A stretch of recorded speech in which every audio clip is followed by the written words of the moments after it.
नारी तू मौन समर्पण है।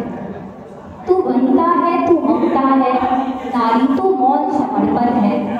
चंचलता भी शीतलता भी तू ही कलियों की कोमलता। सुंदरता भी अविरलता भी तू ही कविता की सार्थकता। धैर्य भी तू, सामर्थ्य भी तू, धैर्य भी तू, सामर्थ्य भी तू ही रणभूमि की प्रचंडता।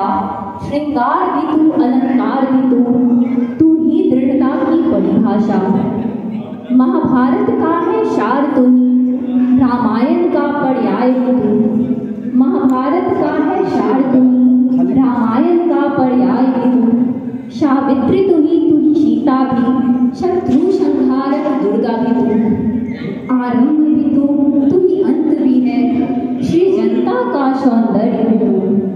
जीवन का सारा संघर्ष भी तू।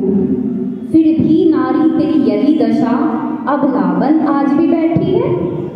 Thank you.